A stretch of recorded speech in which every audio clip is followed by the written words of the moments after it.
What's up, everybody? I'm John Morgan. Thank you all so much for tuning in to the Live Your Purpose podcast. Do me a favor right now. Become a subscriber to the YouTube channel. We're trying to reach our first 1,000 subscribers, and we need your help. So if you can, click that link right now. Become a subscriber on our channel where you can find everything behind the scenes related, anything for any type of upcoming films that we have dropping, anything for any upcoming events we have dropping. Make sure you can find all that information right here on the YouTube channel. Help us grow so we can make as much impact as we can. Become a subscriber right now today. Thank y'all so much for helping us grow. Peace. Jam, right? Yeah, that was the jam, right? Huh? Yeah. What you was doing when this came out right here? I don't want to talk about all that. Yeah. That's hilarious. Yeah. They had the groove for a few years. Yeah. Brother. Yeah. Go nuts. Sorry, we're just gonna get the vibe right just for a minute. Yeah. That dude was untouchable. He was like, everybody wanted him.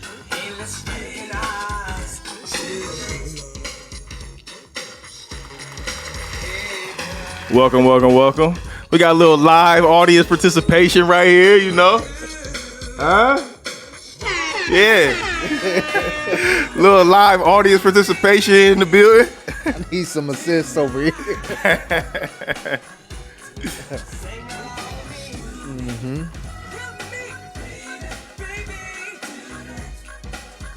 Yeah, everybody wanted this dude. Yeah. He was hot.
Gonna get started here real soon.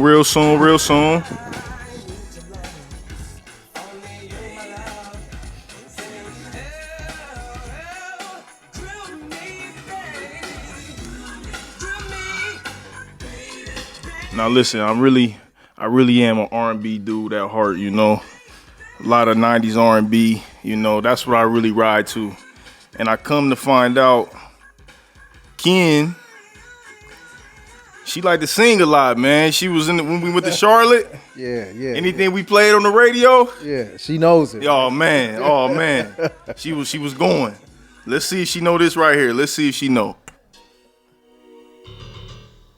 Oh, I'm sure. You know about this, Ken? I'm sure. I know you do. You don't know about this? Okay. Huh? Get over there too. We're gonna let this play a little bit before we get started.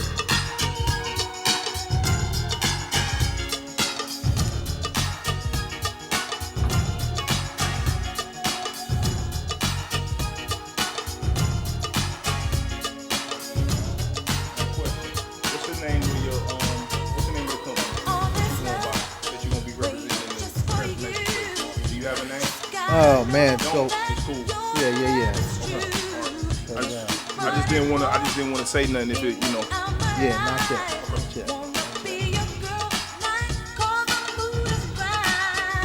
Put the fancy ball back up. That's all right. It's already taken by somebody else.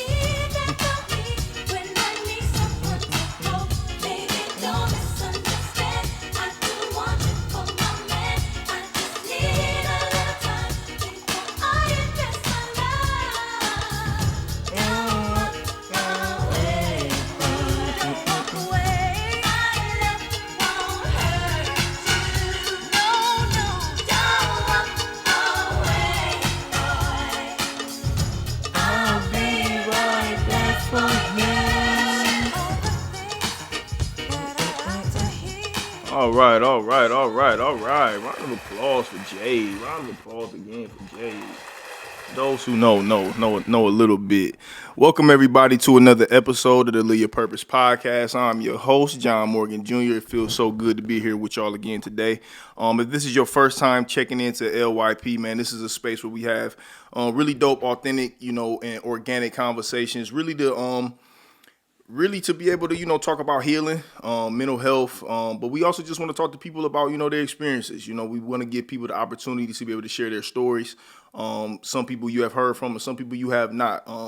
But the goal here at LYP is to be able to amplify those, that we can learn from and that we can also, be able to get a little bit of game and a little bit of insight from, to ultimately be able to impact our lives in a positive light, right? So this next guest that we have here today, man, I've been looking forward to this conversation, man.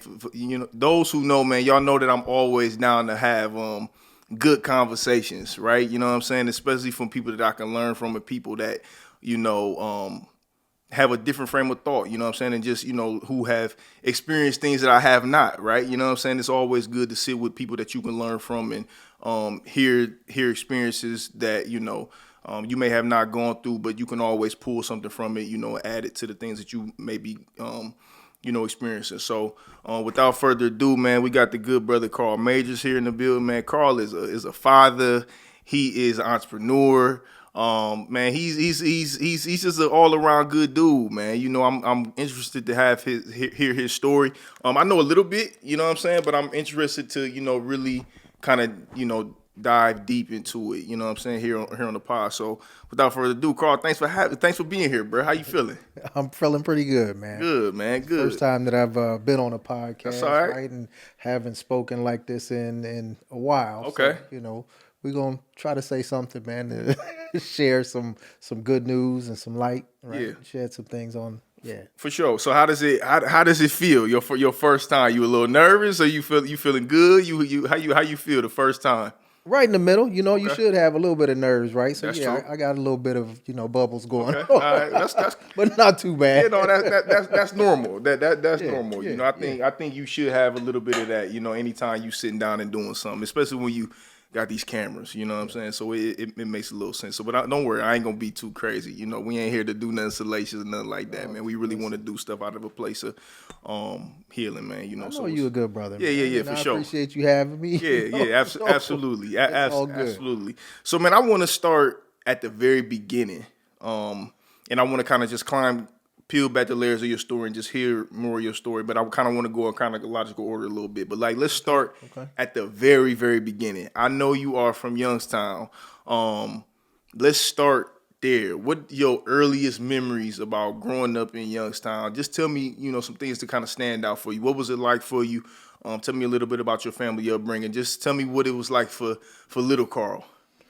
Man, that's a good question, and actually a question that'll probably lead to a lot of other things, right? Because growing up in Youngstown, many people, funny story.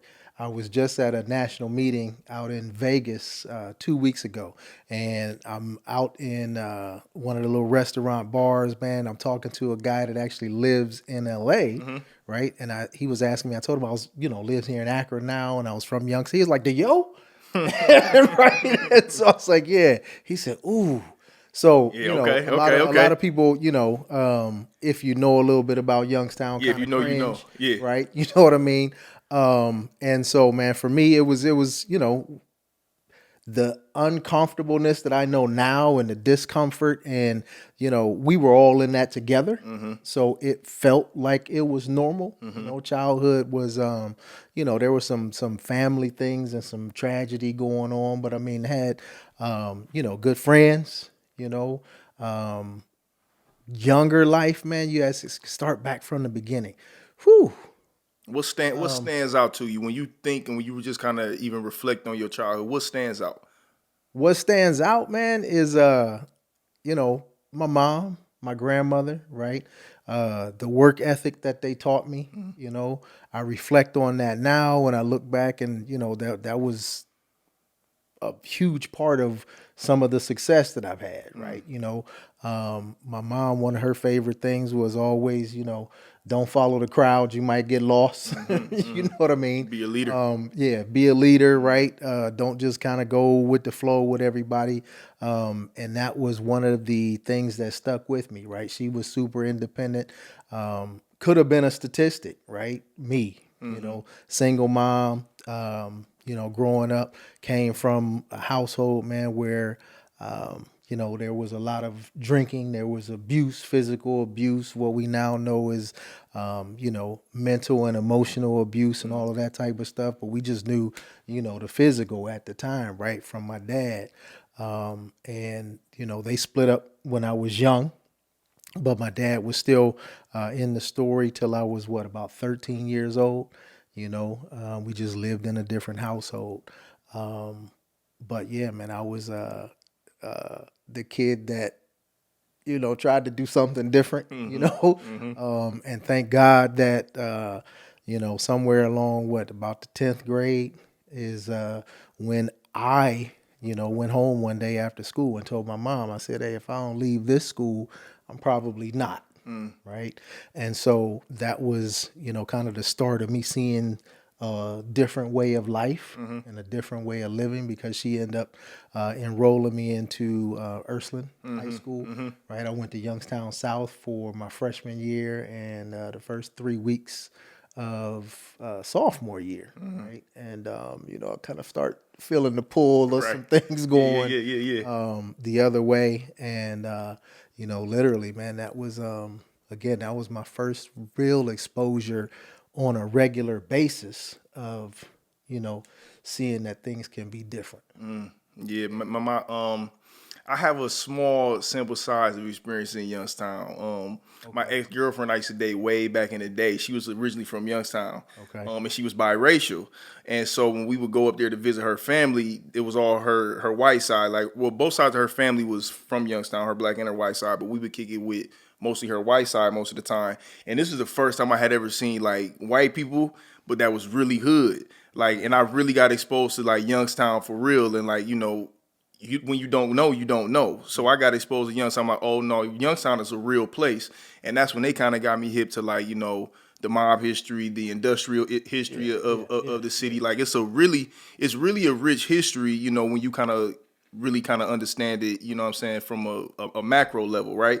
But it takes being in there, you know what I'm saying, to hear from the people that, you know what I'm saying, they kind of tell you a little bit more about it. Right. You know what I'm saying? Because I had no idea about Youngstown until I got a chance to really hear from the people that was there. You didn't go, you was probably you wasn't even born skating. Nah. Everybody's come down there to the area to go skate. But I remember it was a thing with Ursuline was the school that people who stayed in the city, if they were trying to, get exposed to something different, Ursuline was a school that a lot of people went to. I think it was another one like Boardman. I think it was close Mooney, in there too. Yeah, Yep. Cardinal Mooney was our rival. Cardinal Mooney and stuff school. like that too, right? Yeah. But no, that was my only experience. But I know it's a real place. Yeah. And you mentioned something about the industrial history of it, right? So Youngstown was huge in the steel industry, Right. know?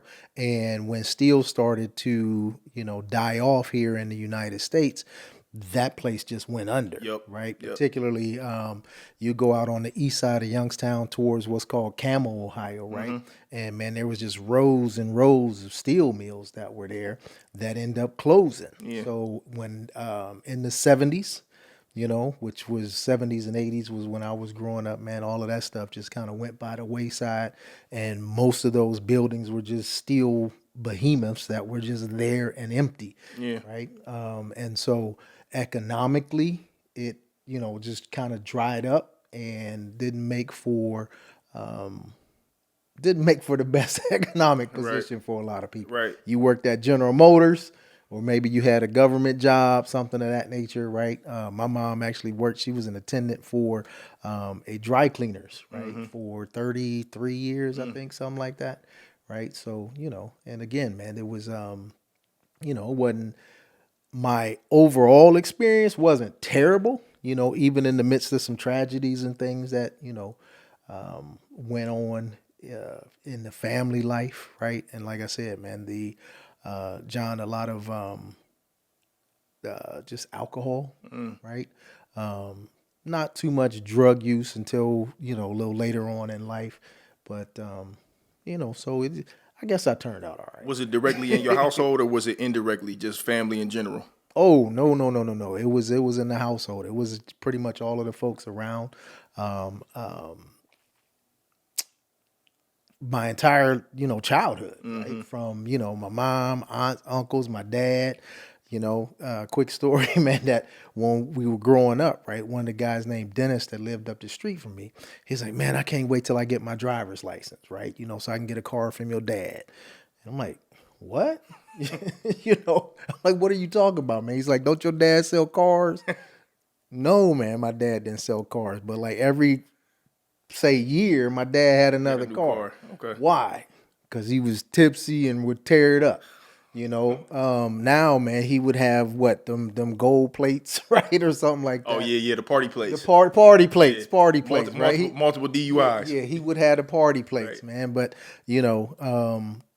so yeah, it was the whole family, man. As a matter of fact, if you know anything about Richard Pryor's story, right? He has there was a movie, JoJo Dancer, This Is Your Life, or This Is Your Life, JoJo Dancer, something like that, right? That was a lot of my story, man. He was in a house of prostitution. I was in the gambling liquor party house, right? That's essentially where I grew up, brother. Now, I had my grandmother that was right next door because we lived in a duplex, but all of that was a part of my childhood pretty much the entire life. Were you the only child? No, I got a younger brother. I got a younger brother a little over 7 years younger than me. Looking back on it, how do you view it? Like, do you completely just view it from a lens of like, man, I'm blessed to kind of see it? Was it chaotic? Like, how do you settle on how you view coming up in that environment? And the reason I ask that is because, like, when I hear a little bit of your story, like, I think about my father, right? And I talk to my father all the time about, his upbringing, about being a child, and sometimes the stuff he tells me is like, bruh, and he'll even tell me like, bruh, I shouldn't have been seeing, doing, or exposed to half of the stuff I was doing. He's like, man, I was 7 years old walking to the other side of the town by myself, but he was in that same type of environment. So a lot of time when he views it now, it's from a lens of like, man, I shouldn't have been in there like that. Like, nobody should kind of be living in a situation like that. It just kind of was what it was. So how do you view that in hindsight? Listen, there's a Christian rapper, this guy named K9. I don't know if he's still making music or not, right? K9 had a song. I'm a heathen, man. I don't really listen. Except for my dude Swoop, man. You know what I'm saying? Shout out my boy Swoop. That's about the only Christian rap I do, man. The rest of it is garbage and R&B. Well, let me see. I'm not a rapper at all, man. But some of the lyrics in one of his songs, it said, "Been where no kid should ever be, saw things no kid should ever see, done things no kid should ever have to do, and I don't ever want it to happen to you." Right? And it goes on to say, so I open up my life like a magazine, write songs about the things that I had. Man, I still remember that. Write songs about the things that I have. You sound like you got bars, though. You sound like you all right. Yeah. You sound like all right, yeah. Man, and so when I first heard that song, man, I was like, yo, play this again. You know what I mean? And I played that song, man, and, it was, I won't say an anthem. I just related so tough to it, though, right? And so looking back on it, no, man, nobody should have to go through that type of stuff, right? But again, man, it was what it was. I mean, all up and down the street, most of my buddies, man, they didn't have dads in the house, right? We'd be hanging out because wouldn't nobody be home. You know what I mean? We did what we wanted to do. And so a lot of memories, right? I kind of just compartmentalized, man, to where over the past year or so, really looking at the transition of my life right now and where I'm going with some things, I've been rediscovering those memories. But for the longest, I blocked them out, man, and I had to, just tunnel vision. Right. And it was a way, I guess, of protection, quite honestly. Because, man, a lot of folks that we ran with are no longer here. A lot of the people that we ran with are, they still doing some things, man, that, no judgment. Everybody gonna do what they do, but somehow I was blessed and fortunate and, had that tunnel vision, and some of the hard work and the work ethic that I was given, helped to change some things. Were you ever able to get any insight of your parents' story and just like what their upbringing was? Like, did you ever get any information from them, or maybe even family members of just like, because listen, nobody turns out the way that they do. Nobody lives the way they do on accident, right? Like there's always some type of paper trail, right? You know what I'm saying? Some type of capacity. So were you able to kind of get any type of information on your parents and stuff like that, like what their story was? Yeah. So a little bit, and let me separate it, right? Because I mean, my mom was fantastic. She had her been in the elbow sometimes too, right? Right. And somehow in my head, man, I started to come to, as she saw potential in me and me trying to do some things, right? I've had this story since, I don't know, maybe when I had kids, right? That I helped to, save my mom in some ways, because that's when she started to pour more into me, even though she did when I was young, right? But when I started to show potential, she started cleaning up a little bit. I mean, it wasn't like she was on the streets. Let me make that clear. Yeah. Right. Now my dad, a different story. Okay. And I was so upset and angry for a long time, and come to realize, man, as I grew older and started looking at some things, every parent wants the best. Yeah, for sure. They're just doing what they do and doing what they know how to do. Doing the best they can with what they got. Doing the best they can with what they got, right? So great question, right? My dad, some of his story was he didn't know his dad, right? And my great aunt, right? My great aunt, my aunt, she's what, 100 now? I think she just turned, right? So she's still Shout out living. to her. Yeah, shout She's out to still her. living, and so before she, started to, be affected by dementia and the Alzheimer's, she was telling the story when they were kids, right? That she liked my dad, okay, because he would come over and visit and that type of stuff, right? And so when they kind of started, maybe having a little bit of relationship, somebody told her, "No, this is your brother." Okay. So my dad was, I don't know what the birth situation was, but my dad was actually raised by his aunt, right? Didn't know his dad, right? And was kept away from his mom all his life. Yeah. Right. So deep. again, been where no kid should ever be. So, you know what I'm saying? So think about, I had to come to like, dang, I'm upset with him, but I'm sure he wanted the best for me. Right. One of the pictures that I remember, man, that's one of just a few pictures that I actually had with my dad, is I'm sitting, man, on his knee, at my mom's job, right? So he did the best that he could. He loved me the way that he could, in the way that maybe he didn't understand. Yeah. So it was a great question. My mom, her story, was what, four of them. It was mom and dad in the house. I don't know what, separated them, but I actually used to get dropped off at her dad's, my grandfather's house, when I was younger, but he passed when I was real young. So, I mean, he was in the story. My grandmother lived till I was in college. Excuse me. And so again, just to make the distinction, my mom was fantastic and she did what she did, but she kind of went a ways for a while as well. At one point, did you begin to kind of look at it from an empathetic lens, or just a more understanding lens, and just kind of letting some of that resentment go, towards your pops, and just being able to kind of understand more? At what point did you like start to look at it from that framework? Listen, I was well into adulthood. Yeah. Right? I was well into adulthood. And Was like it I after said, you had it might have children? been, that's what I was going to say. It might have been after I even had kids, right? Because you're trying to do the best that you can. And, you have two, they didn't give you an instruction manual when you left the hospital. Not at all. Yeah, I've never had anybody. Not at all. Not at all. I've never had And trust anybody. me, I done read some, and it's still, what I'm going through, it still ain't even in there. So it don't, ain't so in it don't there, even bro. matter. So it's a lot of trial and error, and you lead by loving. Yeah. You know what I mean? And so, yeah, going through things, man, and realizing as I got older that I needed to let some of that go. I mean, my oldest daughter is 25. And no joke, John, this is man, when she was first born, bruh, for like a week. This is all I did. Just hold her, yeah. Just smell her. And cry. Yeah, for sure. And cried. Yeah. Somebody told me one time, man, something about, man, that's when my heart cracked. Well, that was when my heart cracked, right? Prior to that, from probably like a little kid, I don't remember having many emotions, right?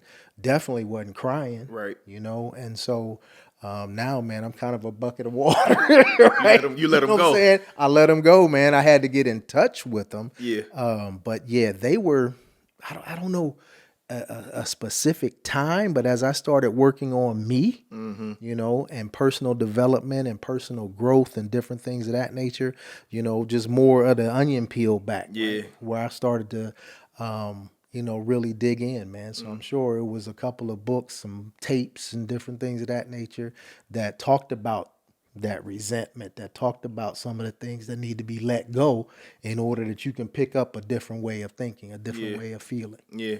Man, I am intentionally working on trying to cry more. Right? Like over the years I have definitely hardened emotionally. And I really want to let that go. Right? Now I've cried much more in recent years than I have over the last 15, 20 that I can remember. Okay. But I am definitely trying to I'm trying to get to the point where man, I want to just be able to cry at least like a couple times a month. Like, just to be Why is that, man? Man, because the feeling that I get now, like I'm able to see it as a healthy release, right? Like, you know what I'm saying? The weight that's off of me when I let it go. Yeah. I can't compare that to anything else. I work out every day. I meditate. I go to therapy. Nothing kind of quite holds up to that type of release, right? Even I do this for a living. I talk to people for a living, and still nothing kind of comes up like crying does, right?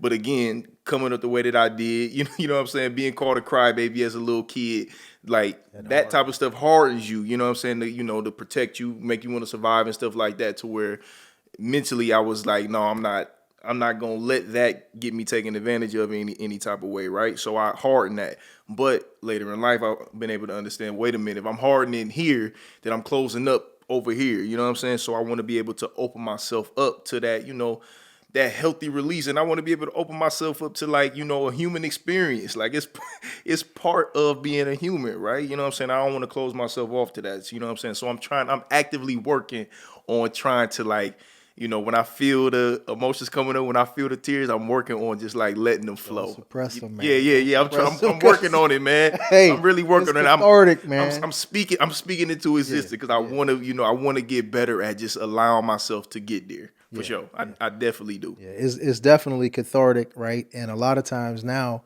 man, I'll cry out of joy. Mm-hmm. Yeah, exactly. Just right. Yeah, for sure. Out of, memories of different things, man. It's not necessarily pain or loss, right? But just the joy, man, of being blessed. Yeah. Just the joy of having some of the blessings that I've had throughout my life in comparison to where I came from, bruh. It's yeah. What were despite, you know what I'm saying, or not even in despite, because I am a firm believer of things being in divine order, right? So just coming up the way that you did, you know what I'm saying, dealing with the things that you did, seeing the things you seen, still in that, when I hear you speak about your experience, I hear you speak about it from a place of joy and gratitude and appreciation, right? You know what I'm saying? So what are some of the values and the principles that you think that you learn as a child or as a young person that kind of has helped you along to today? Man,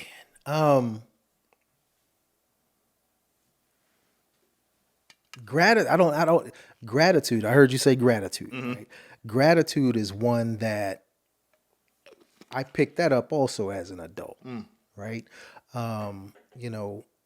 My wife was just like the most gracious person and always looked at the positive side of things, and that helped me tremendously, right? To see a different side of things.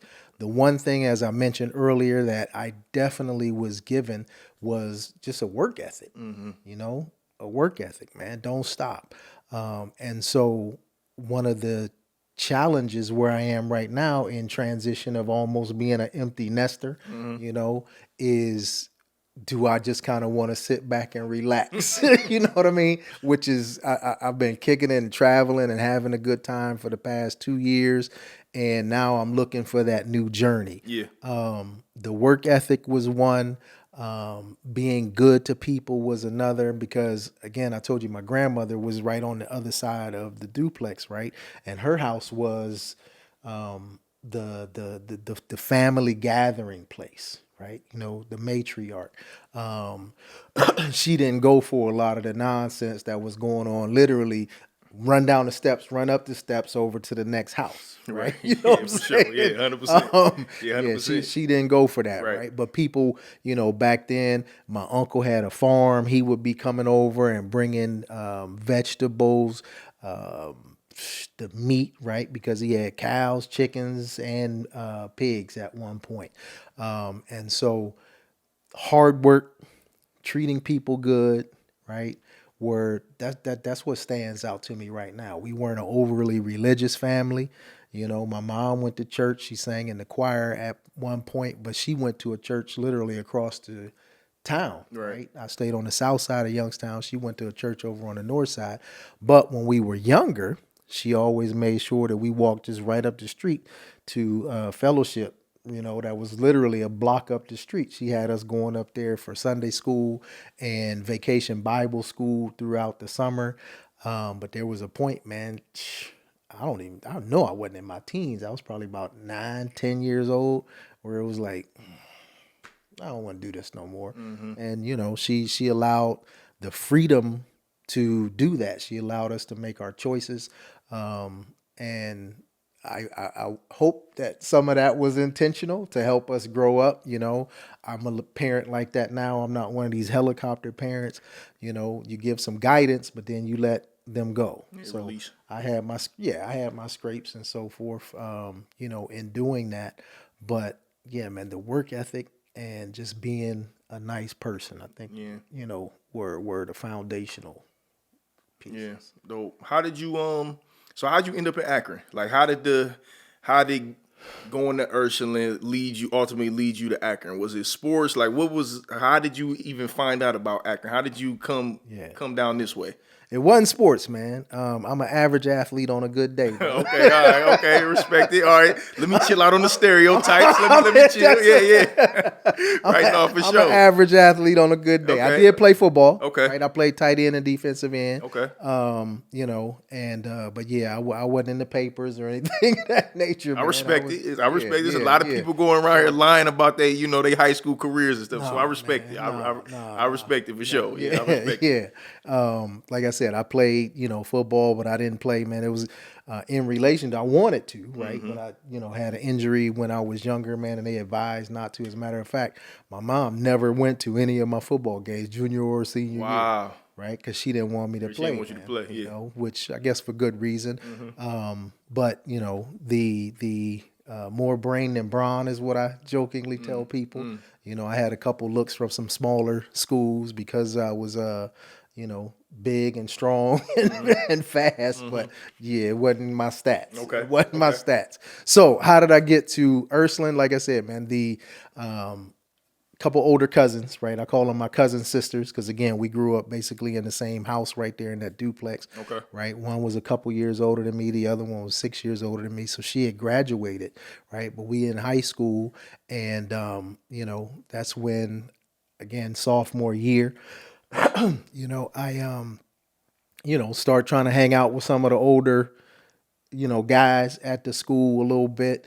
And, man, it was, I'll tell this story. Go ahead, yeah. Go ahead, share it with you. We got an audience. We got an audience. Space. We got an audience over here, for sure. But she gonna watch it anyway. Right, so, for sure. Man, so I called my high school girlfriend not long ago. Like I said, I'm working through some things, John. I'm working through some things. I called my high school girlfriend not long ago, and I was like, "Hey, what was that guy's name?" She was like, "What?" I said, "Remember when John, it was this guy, man, that they had moved from Detroit several years earlier, so they come to Youngstown from Detroit and they think they hard and all of that type of stuff, right? And so my high school girlfriend from like eighth grade, guy said something to her and she come to me crying, but she ain't even hardly remember it. She was like, "Oh, I do remember that." She come to me crying because he said a couple things to her about her shape and this, that, and the other and what he was going to do. Bruh, I literally next class left my class, went to his biology class in the middle of class, Mr. Gilboy's class. I remember Mr. Gilboy's class. Got him.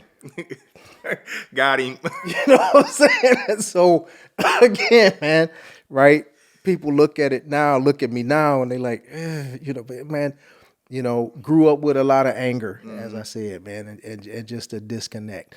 And so, trying to then hang out with the older kids a little bit, got in one fight, right?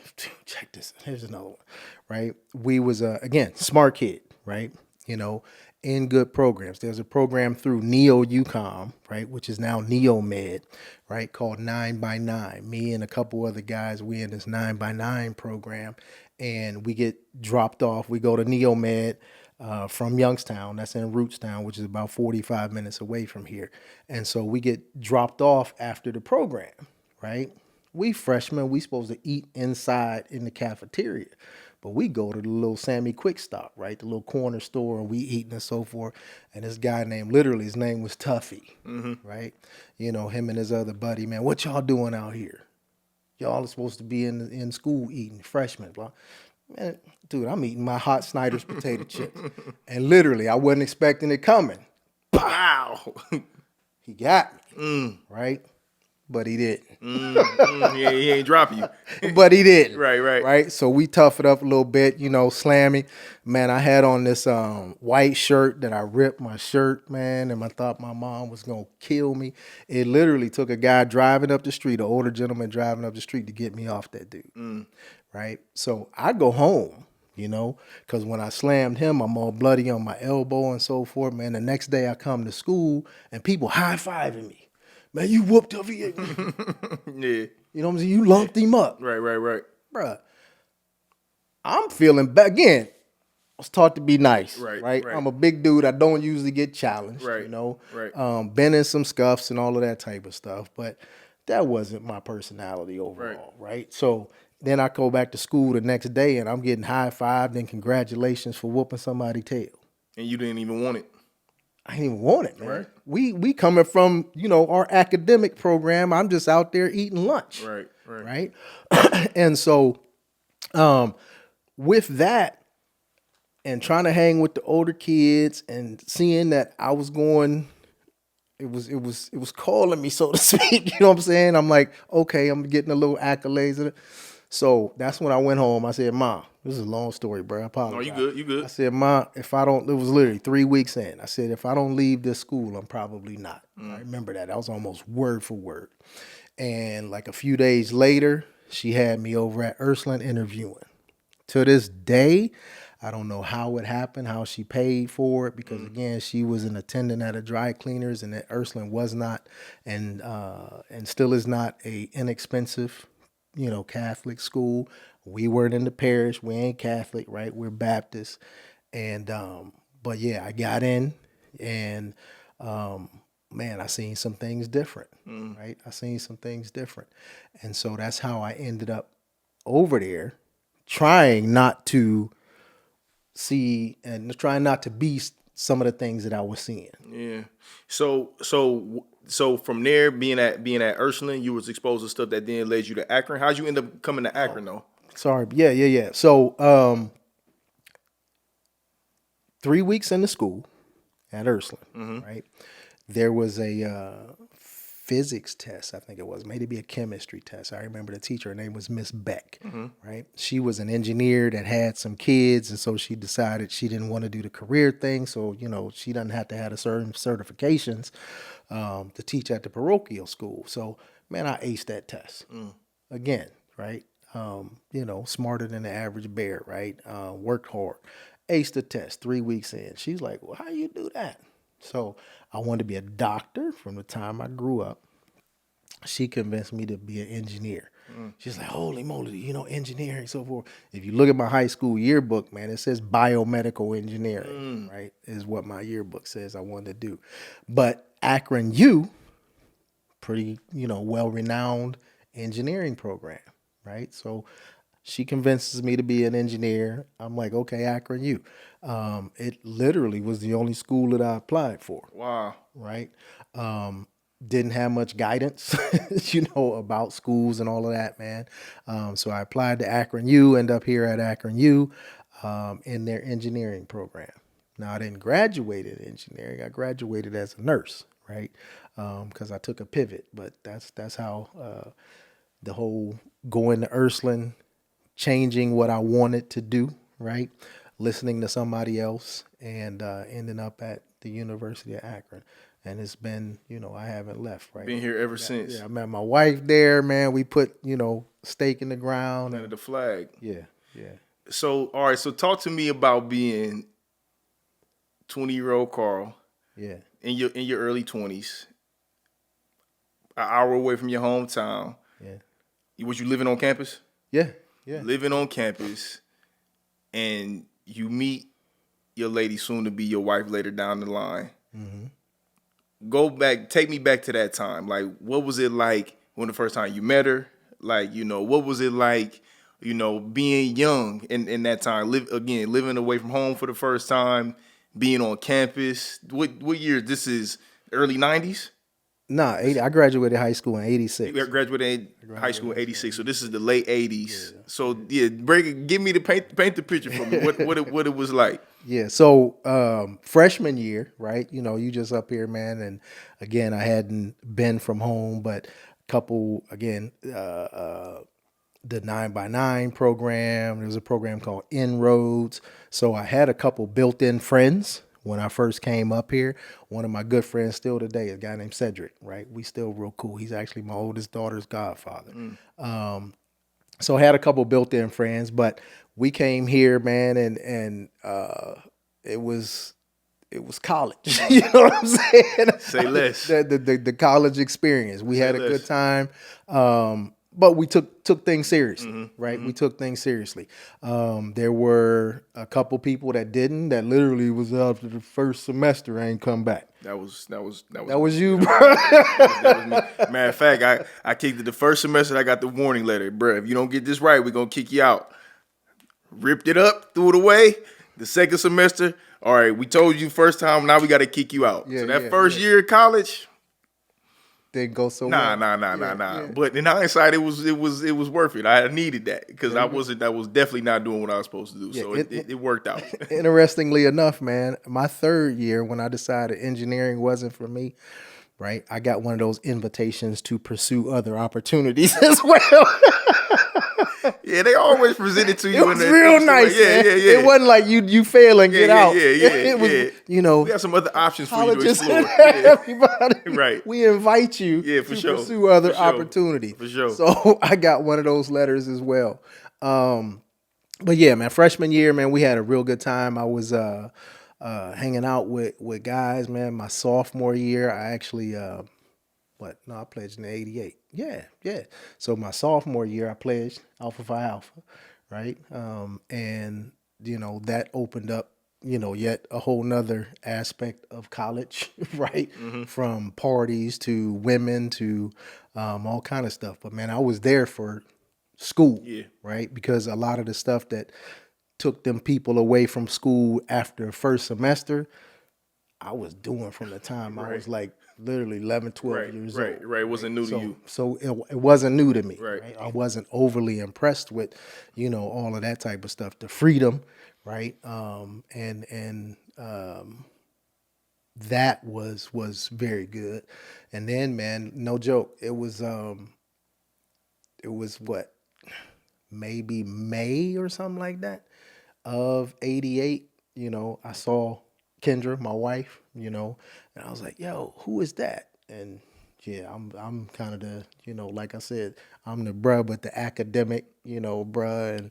And she wasn't paying me no attention.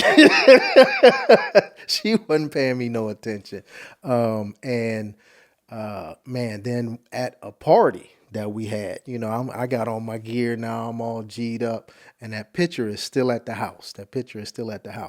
I'm at the money table, right? And I'm leaning over the money table and I'm doing something like this, and then she seen me, right? And so one of her friends, she's like, "Who is that?" That's the dude that's been trying to get at you. That's the dude I've been telling y'all about. He won't leave me alone. Like, That's the dude that's been trying to get at you. wow. But I didn't have on I didn't have my books with me and looking all like, I guess it was like the the Stefan and Urkel thing. Steve Urkel and Stefan. So hold on. She seen you and didn't realize you was the dude that was trying to get at her. No, yeah, that's what I'm saying. Oh, wow. Yeah. Wow. She didn't know. She didn't know, man. Now, we were at one of the parties that we were sponsoring. Okay, I got you. You was in a whole different. You was in a different light. You had your glow up on. Okay, I got you. What you call it? The glow up. Yeah, the glow up. Yeah, Okay. you was in your glow up. You was shining a little bit that day. Yeah, for sure. I had my glow up. Okay. And then she asked one of the other alpha angels, like, "Who is that?" That's the guy that's been trying to get at you. That's Karl. And so, from there, man, it was history. 2 kids. We got married. Anyway, we graduated. An interesting thing for, I don't know if you got a younger audience, but she also got one of them invitation letters. She started off at the University of Cincinnati. Okay. Right? And they gave her an invitation, and she decided to take it and came to the University of Akron. And so we met here at Akron U.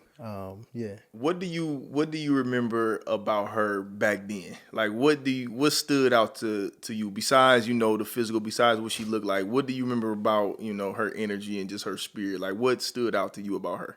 Man, the word that you just said, right? It was not even the whole physical thing, right? Obviously, you try to, I ain't gonna say try to, but sometimes you're initially attracted to people. For sure. But man, she just had a vibe and an energy, right? She walked into the room and everybody was like, "Oh," and so it was that vibe and energy. And the other thing, and she would tell you this if she was still here, man, she would go into a department store or something like that and just be like, "Give me that off the mannequin," right? So she was always, like whatever the design people had on the mannequin. Yeah, whatever the design people had on the mannequin, man, that, if she thought it looked good, she just, give me that. Wow. And so, it was her energy, man, and her vibe that won me over. Yeah. Did you know immediately that y'all was gonna get married? Did you know immediately that it was gonna be the one? No. Like I said, she was looking at me kind of side-eyed at first, right? She wasn't giving me much time, man. And when I knew, because she grew up on different side of the tracks than I did, right? Her mom was a nurse, dad was a VP of a bank, blah, blah, blah. She grew up completely different experiences. Completely different experience, right?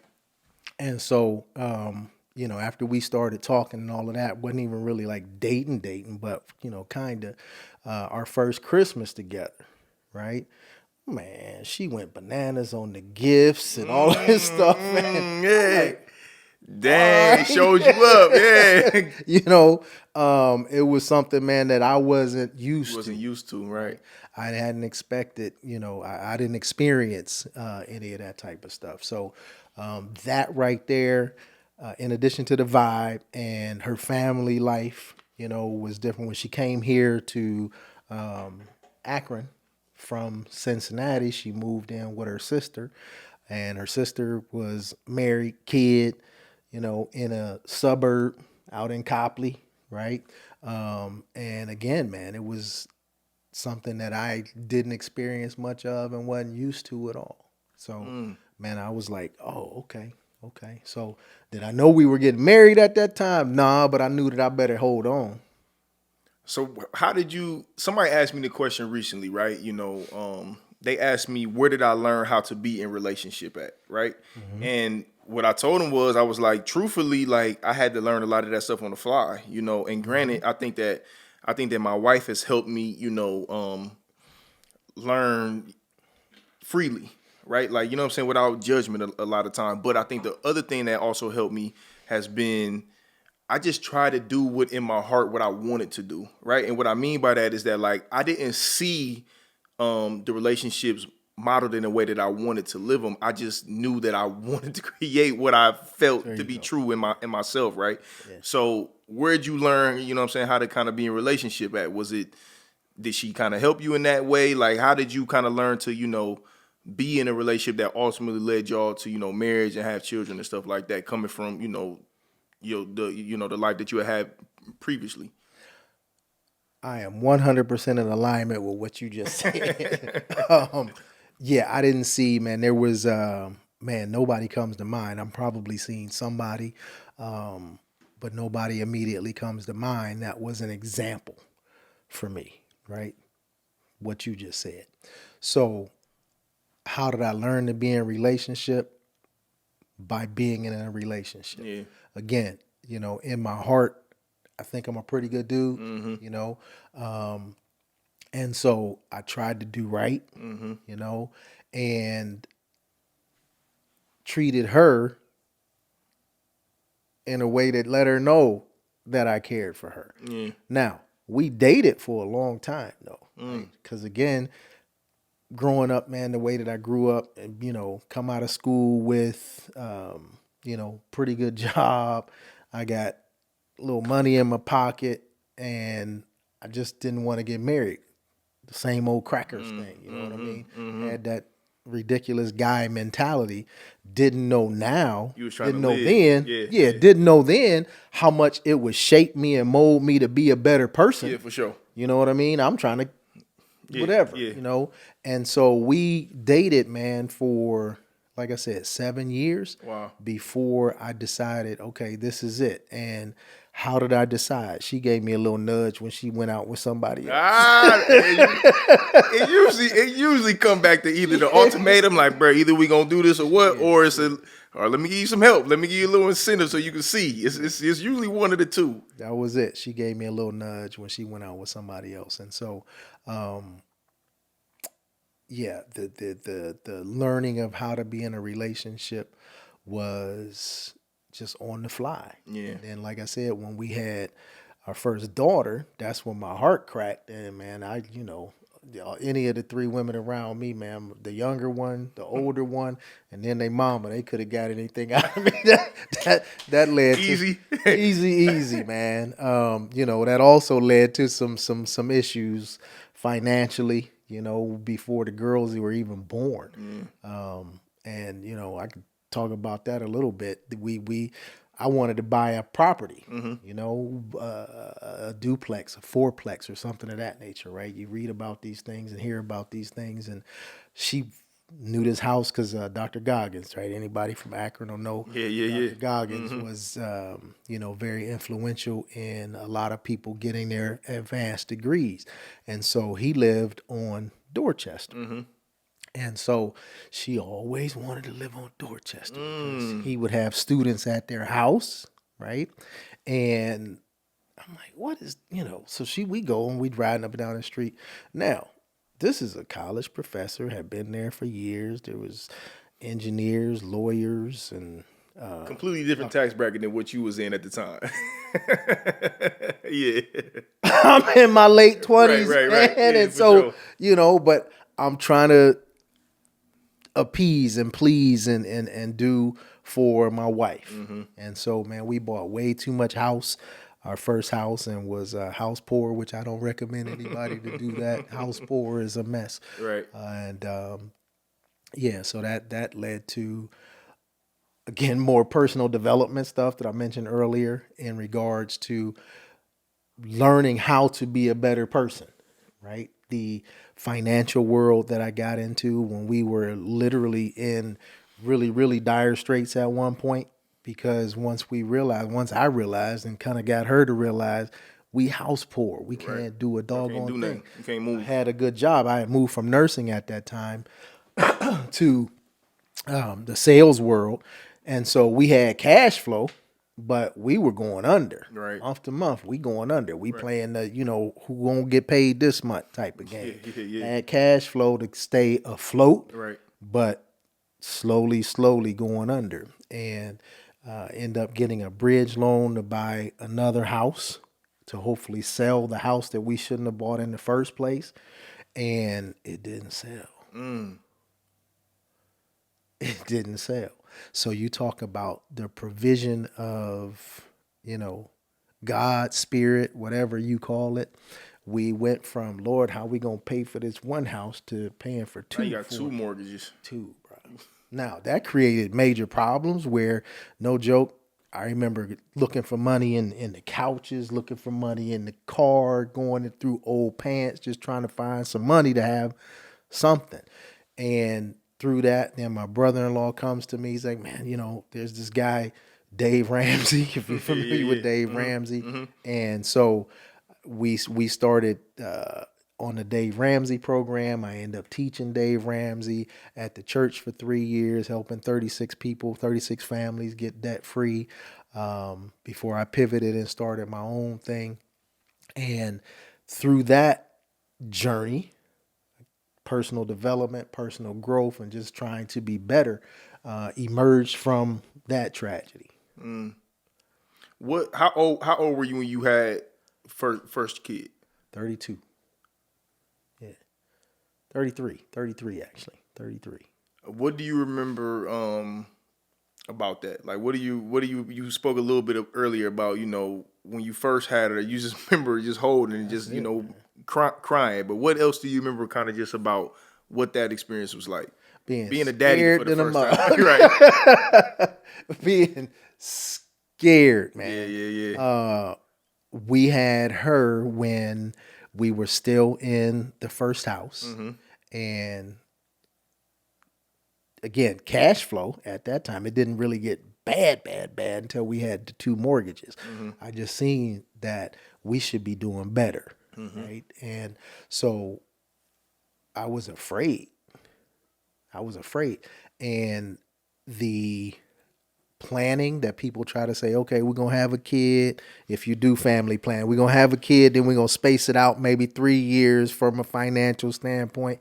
Man, 16 months later, boom, here come the other. It typically don't work that way. It typically don't work that way. Oh, John. Listen, I still remember getting ready to go to Las Vegas the next day for my homeboy's bachelor party. Okay. And we sitting down at dinner, and Sierra sat me down, and she just pulled out these donuts and a card and said, here you go. I pull open that card, and she told me we was having another baby. And I'm like, what the hell? What? But she had to soften the blow with some donuts. I was able to, you know what I'm saying? Yeah, it did help. It did help a little bit. But we only like 18 months after we had the first one, bro. It was not planned that way. No. It was not planned that way. So I get it. Yeah. And often people have made the joke like, well, y'all knew what y'all was doing. Right. So you knew the risk. But that wasn't part of the plan. And even though sometimes it still feel like a kid is a crazy, that's a crazy result. You know what I'm saying? It just sometimes it don't always seem like it add up sometimes like that. But it is what it is. Yeah. So man, the scared as heck, right? And then here comes another one, scared as heck, and don't know what we gonna do. We were actually we were really sinking in, and Kennedy was 8 months old when, Kennedy was, again, my memory, man, on stuff that's tragic sometimes isn't the clearest. Kennedy was 8 months old. We were breastfeeding. Well, she was breastfeeding, and it kind of just dried up, right? The milk dried up. What the heck is going on? And so that's when, right around that time is when we found out about the breast cancer the first time. Yeah. So tell me a little bit more about that, because I want to kind of hear a little bit more about, your experience with your wife and your family at that time. So you said it happened. She got breast cancer once. So I'm only familiar with how the pancreatic cancer works. My mother passed away from pancreatic cancer. One of the worst that there is. Is really the numbers is like 98% of people don't survive pancreatic cancer because it just does your body so deteriorates it so bad. right? But I know the breast cancer, it comes, it go. You know what I'm saying? It's different, right? Yeah. So what was y'all experience? Oh man, and I know we took a big leap to this, man. No, you But, good. You you know, good. as I was thinking through, you know, Yeah, no, you good. the transition and the finances and all of that. Like I said, we were breastfeeding and doing the healthy thing. At one point, we had the cloth diapers and all of that. So we were trying to do, you know, the natural Yeah, healthy yeah. thing and so forth. And again, she was about 8 months old. Kennedy was when, you know, her milk dried up, and so we were, you know, very like puzzled. And so the man, I don't remember all of the specifics of Yeah. the diagnosis and so forth, but early on, you know, she knew something was wrong because of the drying up. She had what do you call them, fibroids and stuff when she was younger, and so you know, you talking about scared. And the crazy thing about it, John, is that once we actually found out what it was, you know, we knew we had the enemy to fight. Then, at that point, all of the pre-workup and so forth, being so young, that was a scary part of the whole thing. You know, we caught it early. She only had a few lymph nodes, which is an indication, you know, of spread and metastasis and all of that type of stuff. So we were very hopeful, right? And we did the chemo, radiation, and all of that, man. And before the first recurrence, what it might have been 8 years, something like that. And you know, they do with cancer, they do a 5 year survival rate, right?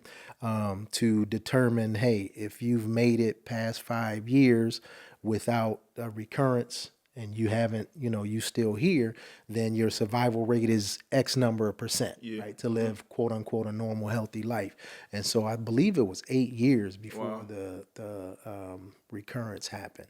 And yeah, we did a lot in that time, you know, raising the kids, getting things back together, you know, financially getting ourselves out of a hole because the tragedy like that, cancer and other things that people go through, it has a way of strengthening you. Yeah. You know what I Yeah, mean? for sure. And so that second time did chemo again, the gamma knife, I think.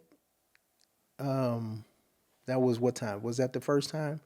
That was the that was the third time.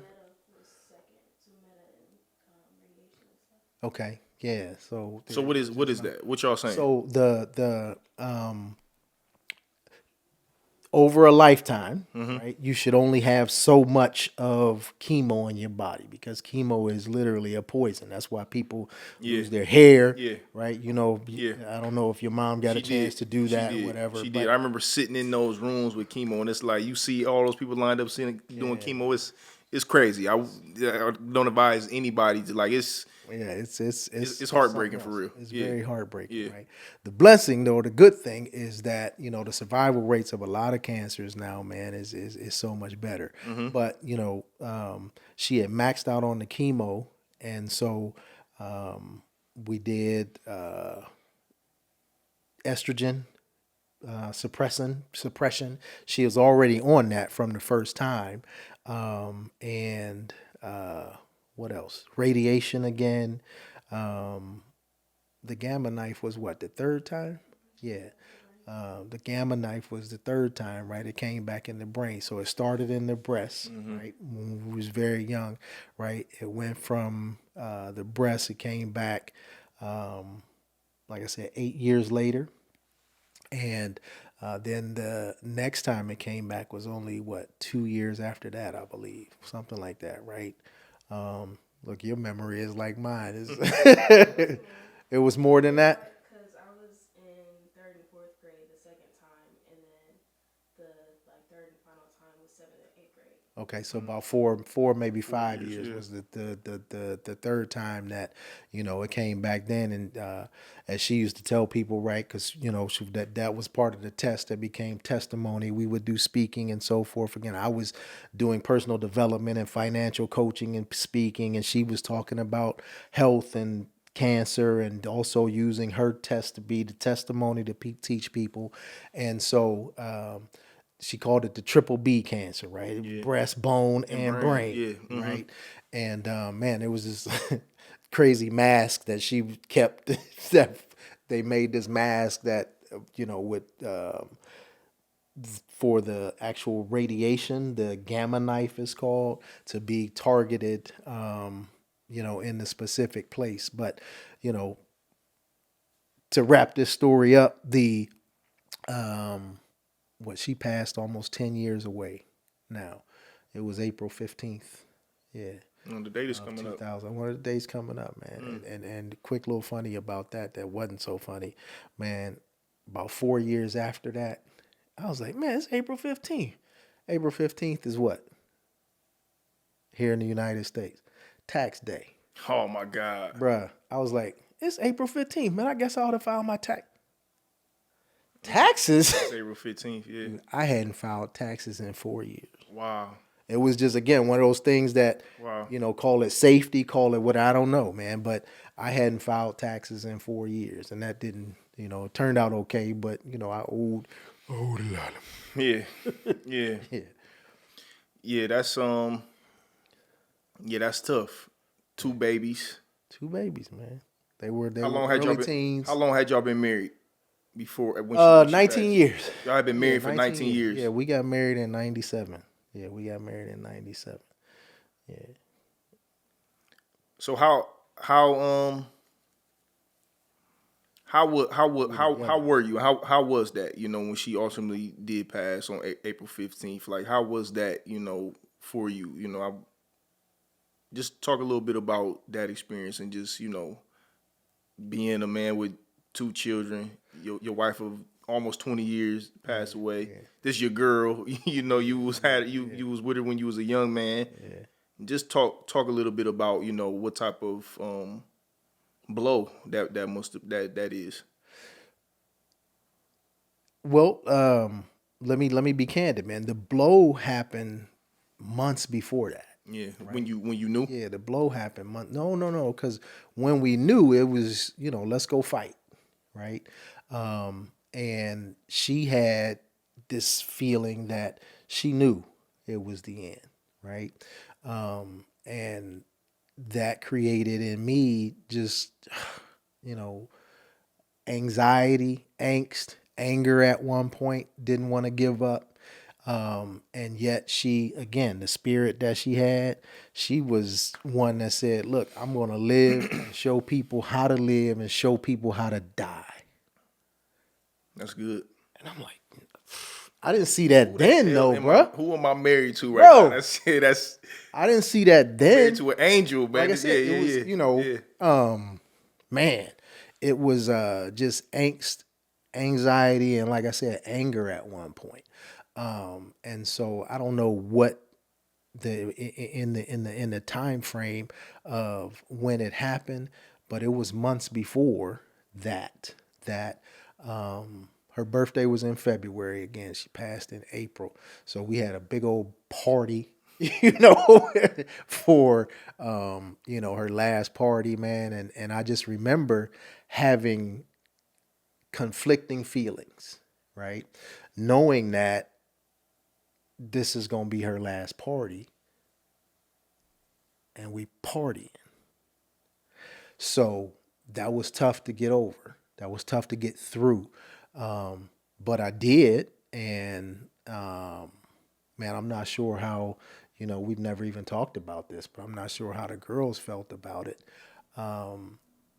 Everybody around, because Kendra was the life of the party, man, everybody around came and celebrated and giving her gifts and so forth, man. And it was a very tough transition up to a point to where I then started to accept it. And when I started to accept it, it wasn't probably till, man, after the party, you know. So the last couple of months before then, we had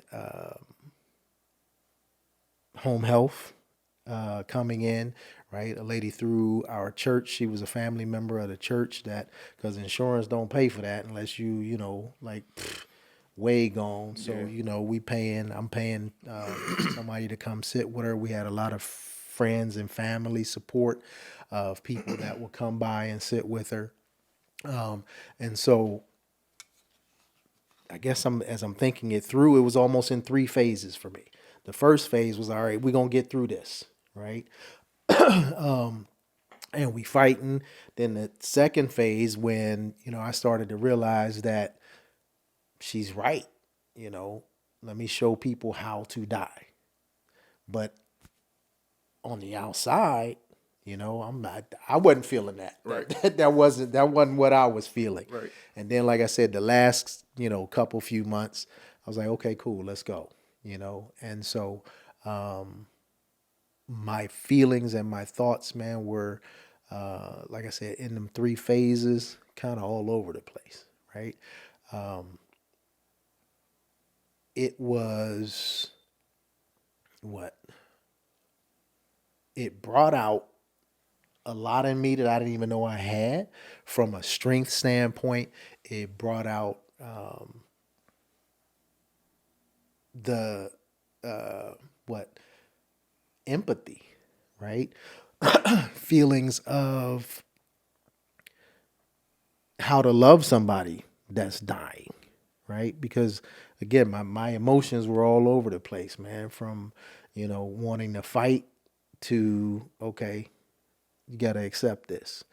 And I'm thinking of, you know, the whole grief scenario. So I went through that, you know, with regards to the anger, the denial, and all. I went through that before she actually passed. I guess that's the short answer to what you.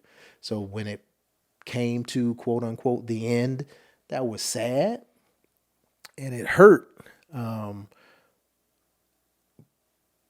it was accepting. She died in her sleep, not in her sleep. She died peacefully at the hospital with an iPad next to her playing Yolanda Adams. All right, two questions. Number one, how did she how did she do that? How did she show people how to die? What did she do? How did she live to show people that? And the second question is, what did you learn? Excuse me. What did you learn from her in some of those last moments that you hope to apply to yourself? You hope to be able to apply to yourself when it's your time. Okay. Man, I'll start with the second question because that's actually one of the ways that I believe I live now. The intentionality of life, right? When you're faced with death, right? When we're younger, what do we feel? We feel we are immortal. You know, I'm gonna go out here, you treat your body like crap, right? You're doing things that, you know, aren't necessarily in your best interest.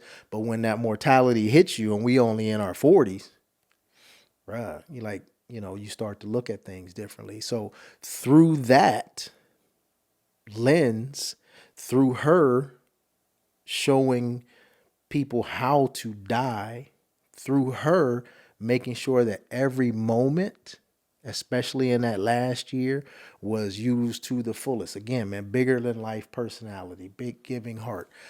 She was still having people write out cards, right? To folks to send cards to people. And the reason why she was having people write them out because she lost her sight because of where the cancer was, right? She was still having people go buy gifts to send to people that she knew maybe was affected by cancer. So the second part of what I learned, to your question, what I learned, man, is don't take life for granted, right? Live intentional, love on people, give your best to people, and man, you can't please everybody.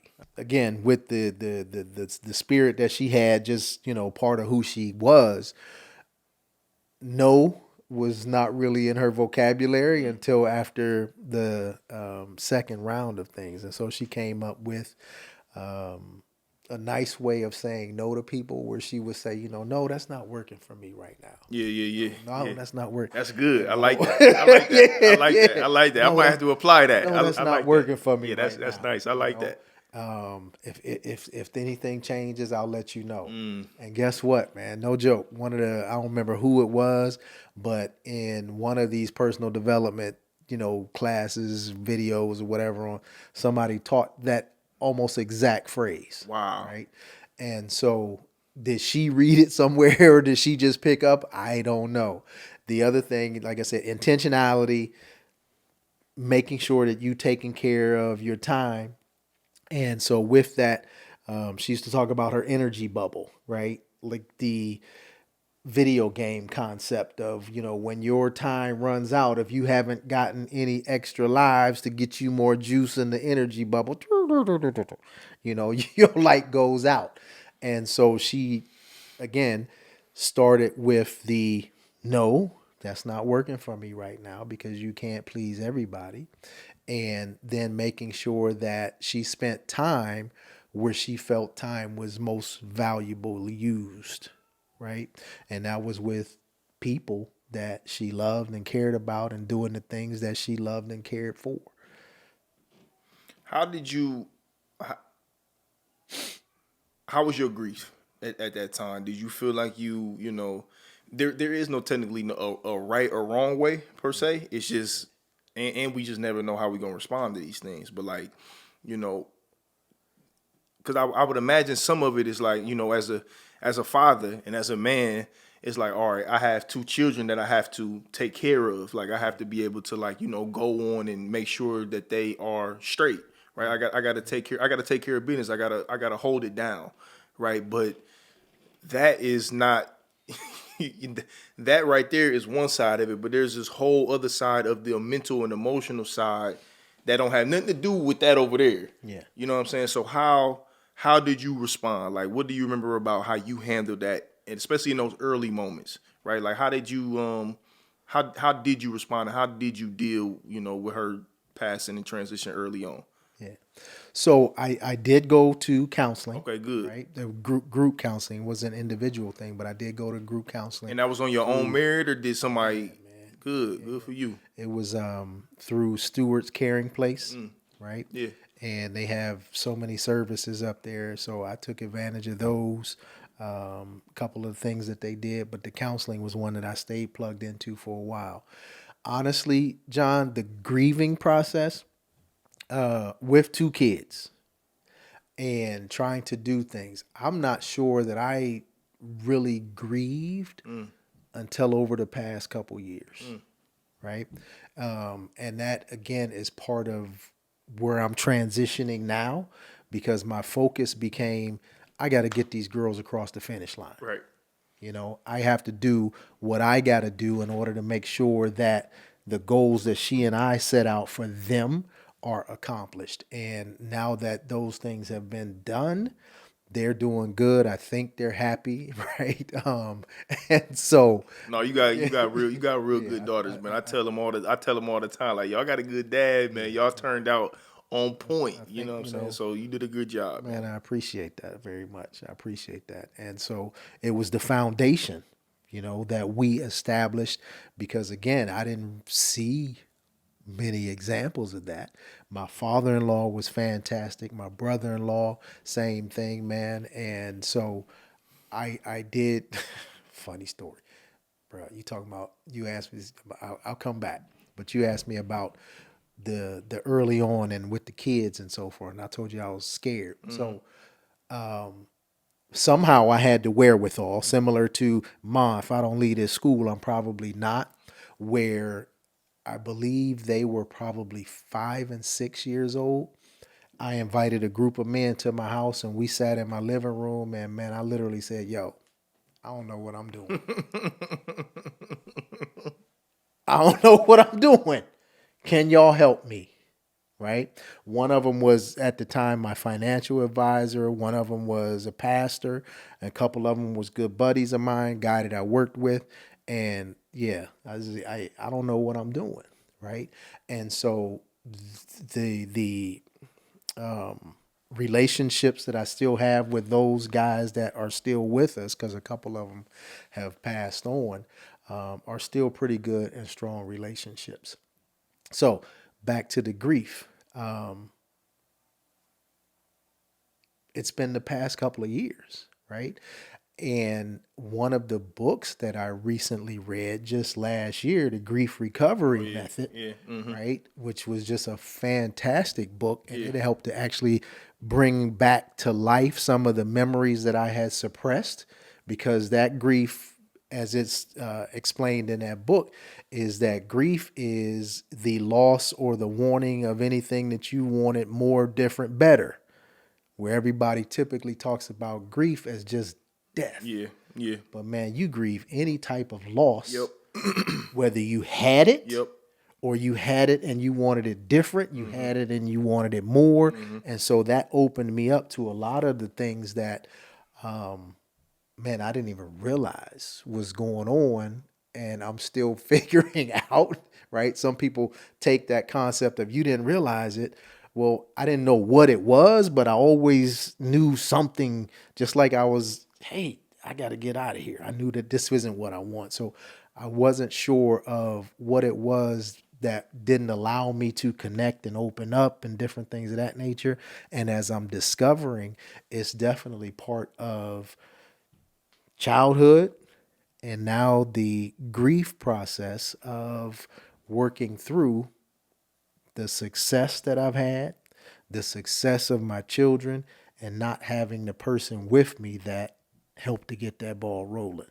You know, That's that's a deep. that's a big pill to Yeah, swallow, that's bro. deep. That's a big pill to swallow. Yeah, that's deep. So when you did over the last few years, have you been able to give yourself grace in that? Have you been able to look at it and be like, under the circumstances, I did a damn good job, or like you been at? How do you look at it now? Yeah, yeah. So, man, you hit on something right there. Because just over the past couple of weeks, I'm telling myself to learn to celebrate. Right. So the short answer to your question is yes. Right. I'm pretty proud of the young ladies that they've become, and again, man, I've financially helped, I don't know, countless numbers of people. Right before she passed, we purchased a house and did a land contract for a friend of ours that just in December was her last payment. And so she has now a couple $100,000 in equity in a house that we sold to her for 50, right? Wow, wow, wow. Now we were the bank and all that, you know what I'm Yeah. saying? So we did some things. We helped some people get propped up. We did. And so as I look back on things, right, to your question, yes, right? But it takes me intentionally looking back, because I generally am not the person to pat myself on the back, right? And again, that work ethic that I was taught, I'm just looking for the next fight. So one of the things that I learned about myself over the past year, not even 2 years, over the past year, man, I was having this battle within, like what's next, right? And so I've told the story, I don't know how many times, or the little phrase that I feel like a warrior without a fight. I feel like a warrior without a fight, right? They're done, they're happy, and so I'm coming to terms with the happiness is in the pursuit. Celebrate your wins along the way. Don't tie your joy and happiness to the The outcome, outcome. right? And that's been where I've been pretty much all of my life, trying to make everybody else proud, trying to do the thing, trying to live up to expectations, and helping people, because again, that's just a part of who I am. And so now I think I mentioned it that, I feel like, okay, should I just chill? Do I just live for me for a little? Well, I'm done with that. And so that's why I'm here now, man, hopefully to share some things, to get back on this horse and start, sharing my message to where it empowers, inspires, right? And gives somebody that oomph to, take that next step. So is it the warrior without a fight thing? Is it a, and I'm really asking for clarity and for understanding, is it a thing where you have began to look at it like, all right, that's no longer serving me, like in that mentality, or is it a thing where that has only helped me up to a point, right? Like, you know what I'm saying? Like, what is it? What is it about that you kind of like? Because when I hear you speak, it sounds like you kind of evolving from that. It's almost like you've reached the outcome of that. You know what I'm saying? Mentality of the being somebody looking for the fight, right? Mm-hmm. And now it's like I don't have to do that anymore. I'm on something different. I'm looking at it differently. So how do you? Yeah, let me add some clarity. Okay. I'm not giving up the warrior. Okay. Right. That's a part of who I am. Mm-hmm. That's just a part of it. There's a saying, man, and I'm as I'm putting together a few things, it's better to be a warrior in a garden than a gardener in a war. Yeah, for sure. Right? Not sure who that's credited to, different things that I've seen. But so the warrior is not going anywhere. Right. Right. What I'm learning to do in that evolution, John, is again, celebrate the wins along the way. Your question, do I look back on it now and have a sense of pride? Yeah, right? It took intentionality to really look at like, bruh, wow. Yeah. And so that part of the evolution of me is new. I don't even know what to say. I mean, it's just new for me. And that being said, the fight part is giving to people, I should say. So when I said that the past couple of years, I just been, having a good time and traveling, not really pouring myself into something.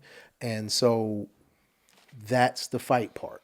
What am I going to pour myself in now with the new view of enjoying that? Yeah. Right. Not so much that I got to get there. Yeah. It's the journey along the way. If my goal is to, and I don't really have this, clearly defined, as this starts to evolve, if my goal is to maybe have a successful podcast like you, right? If I only got 2 people that listen to my podcast, okay, I need to celebrate that because those 2 people, if one of them got something that makes a difference for them, that's a good thing. It's all relative, I shouldn't be right? disappointed. Yeah, for sure. That, oh man, I didn't get X number of views and different things of that nature. So that's what I'm saying. That's the revelation and the evolution of who I'm becoming to enjoy that. But yeah, that warrior part, bro. Yeah, don't let that go. Yeah, and, for sure. And that's kind of what I let kind of go to sleep. The complacency of comfort. Yeah. Right. To where it's scary to be comfortable. Mm-hmm. Because everything evolves and that ain't going to change if you're not keeping up, right? That's not going to stay the same, I should say. If you're not keeping up with the change, your comfort is going to eventually fall into a level of discomfort. Yeah, everything comes in like ebbs and flows, right? Like nothing really does last forever. No. Right? You know what I'm saying? Yes, it's interesting. It's interesting you say that. Damn, I lost my train of thought. But you had said something. You had said something a little bit earlier. You had, dang, I lost my train of thought again twice. I had 2 points that I wanted to hit on. Hopefully that's not me going in too many different Nah. directions. It wasn't you going in too many Okay. different directions. It was two things that I wanted to say that I was like, all right, don't lose them. And what happens is I end up being present, right? Like, you know what I'm saying? I'm not just thinking in my head, I'm present, and it just, it comes and goes. Well, I appreciate that. Let me share this with you. Yeah, go ahead. So, again, the Warriors not going anywhere, right? And it's been about a year since I've been saying I feel like a warrior without a fight. Just in the fall, I'm part of this group, the Bond Bullies, right? We do day trading of futures, right? And so back in the fall, I just put up a video. I said, man, let me get myself back together. Let me figure out some things going on. So I put a video up in our Slack community. And I said, hey, everybody, I'm going back to some basics, man. I'm going to start with one push-up, one sit-up, one squat. Anybody want to join me? I'm going to read a book. I'll put the reviews up. Anybody want to join me?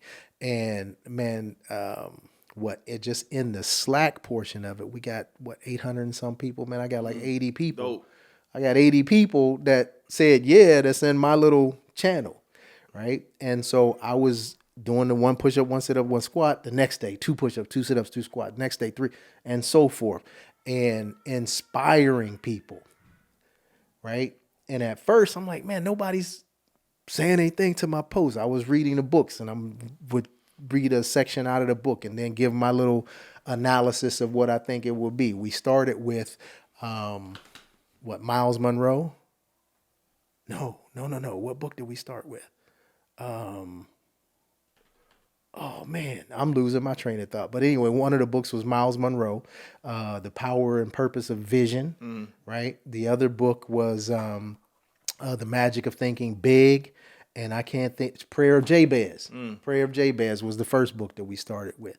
And so I would read a portion of the book and then give a summary, and people were, starting to respond. And at first, going back to the celebration, it took Kennedy, right, to tell me that people generally don't interact on these things. No, for real. And so they're passive watchers, right? But people was, giving me the thumbs up. People was giving me the, our little, with the Bond Bullies is a muscle symbol. Okay, People was yeah, throwing up the muscle, yeah, the right? flex. People, Yeah. people was throwing up the flex. Yeah. And so I said, okay, cool. And so that, man, was inspiring, right? And I finished the year strong, finished the year hitting some goals financially there, finished the year, throwing out them posts and talking to people, interacting, right? And it just felt, again, good, man. So the fight, so to speak, is pouring myself out to other people, if that makes sense. It does.